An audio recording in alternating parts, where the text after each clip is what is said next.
Buenas tardes, hoy les vamos a presentar la teoría de las relaciones humanas. Índice. Introducción. Nacimiento, establecimiento y aparición de la teoría de las relaciones humanas. Principales autores.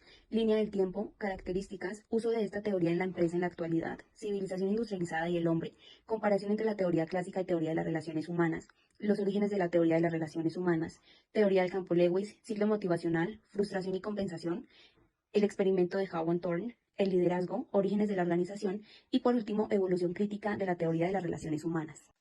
La introducción menciona sobre diferentes teorías sobre las organizaciones que siempre han coexistido. En el ámbito académico, los investigadores y docentes buscan enriquecer su perspectiva para comprender mejor la complejidad de las organizaciones en lugar de adoptar una visión limitada.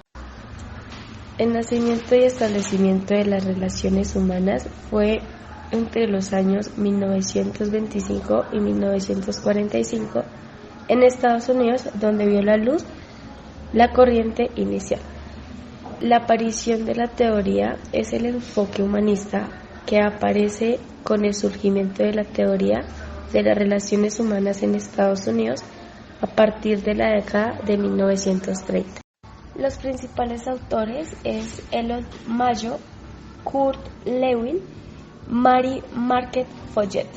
Bueno, la línea del tiempo está conformada por 11 autores, que el primero se llama Elton Mayo de 1880 a 1949, el segundo es Fritz Roethlisberger de 1898 a 1974, el tercero es William J. Dixon de 1900 a 1988, el cuarto es Mary Marquette Follett de 1868 a 1933, el quinto es Kurt Lewin de 1890 a 1947, el sexto es Chester Barnard de 1886 a 1961, el séptimo es Douglas M.C. Gregor de 1906 a 1964, el octavo es Abraham Maslow de 1908 a 1970, el noveno es Regis Likert de 1903 a 1981, el décimo es Charles Argerich de 1923 a 2013 y el 11 es Frederick Herbert de 1923 al 2000. Características.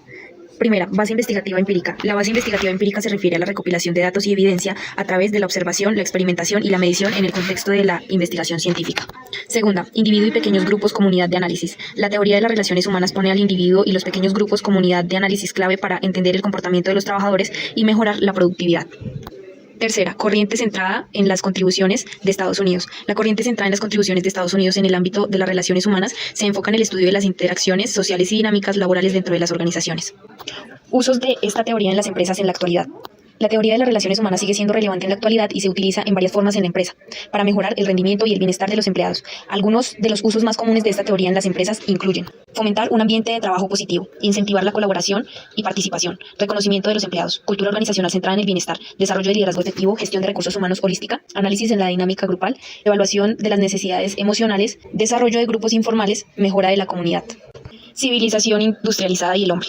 Los métodos de trabajo buscan eficiencia y no la cooperación. La cooperación humana no es resultado de las determinaciones legales o de la lógica organizacional. Mayo define los siguientes puntos de vista. Primero, el trabajo es una actividad típica grupal. Segundo, el operario no reacciona como individuo aislado, sino como grupo social. Tercero, la tarea básica de la administración es formar una élite capaz de comprender y comunicar. Cuarto, pasamos de una sociedad estable a una adaptable, pero descuidamos la capacidad social. Quinto, el ser humano está motivado por la necesidad de estar junto o de ser reconocido.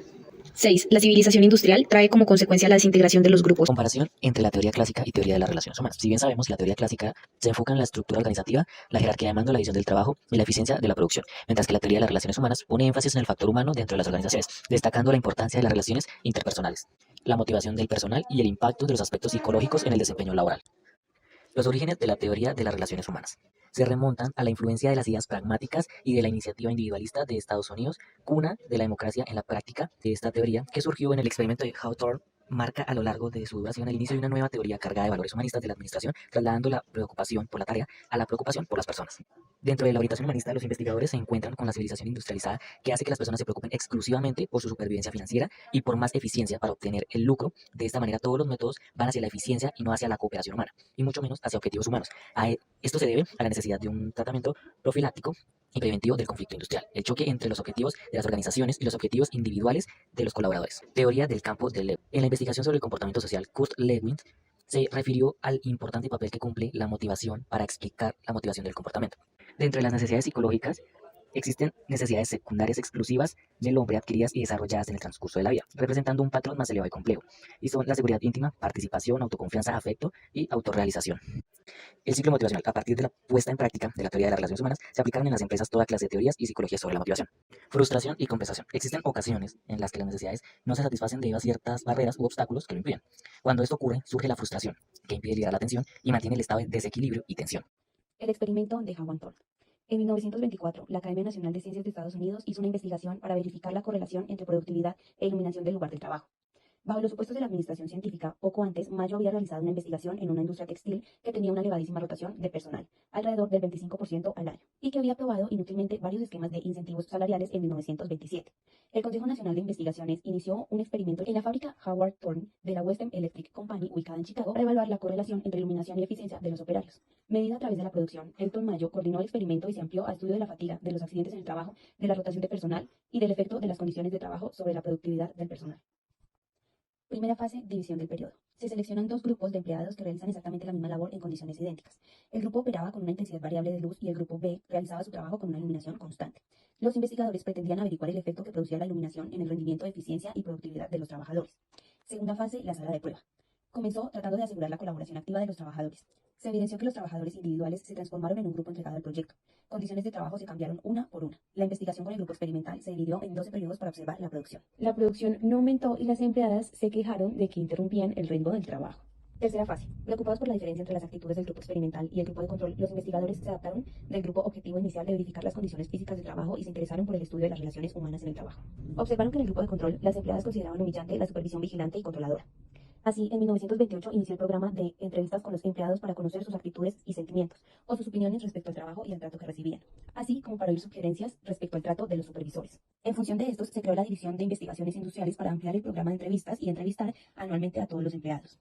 Cuarta fase. Se escogió un grupo experimental para trabajar en una sala especial con condiciones de trabajo idénticas a las del departamento. El sistema de pago estaba basado en la producción del trabajo. Había un salario por hora con base en factores y un salario mínimo de horario. En el caso de interrupción de la producción. El liderazgo. La teoría clásica no se preocupó por el liderazgo y sus implicaciones. Los autores clásicos que se refirieron al liderazgo de manera superficial no se interesaron mucho por estos temas. La teoría de las relaciones humanas comprobó la enorme influencia del liderazgo en el comportamiento de las personas. La teoría de las relaciones humanas confirmó la enorme influencia del liderazgo en el comportamiento humano. Primero, liderazgo como fenómeno de influencia interpersonal. Segundo, liderazgo como proceso de reducción de la incertidumbre de un grupo. Tercero, liderazgo como relación fundamental entre líder y subordinados. Cuarto, el liderazgo como proceso en función del líder, de los seguidores y de las variables de situación. Es la organización informal. Los grupos informales están determinados por 4 factores. A. Los intereses comunes unen a las personas al estar junto a la mayor parte del tiempo en un lugar de trabajo. Identifican intereses comunes en política, deportes, actividades. B. El puesto de las personas en la empresa requiere contactos y relación con otras personas. C. Un cambio de persona en la empresa cambia la composición de los grupos sociales informales. B. Los periodos de descanso permiten que las personas interactúen, lo que define y fortalece sus vínculos sociales. Evaluación crítica de la teoría de las relaciones humanas. Desde 1939, cuando Roethlisberger y Dixon, 38, informaron del experimento de Howard. La teoría interpersonal comenzó a dominar la teoría de la gestión. A finales de la década de 1950, la teoría interpersonal colapsó y fue criticada hasta que sus conceptos fueron revisados y modificados. Entre las críticas de esta teoría se pueden destacar las siguientes: oposición cerrada a la teoría clásica y enfoque inadecuado de los problemas de las relaciones empresariales. Y así concluimos nuestra teoría de las relaciones humanas. Muchas gracias.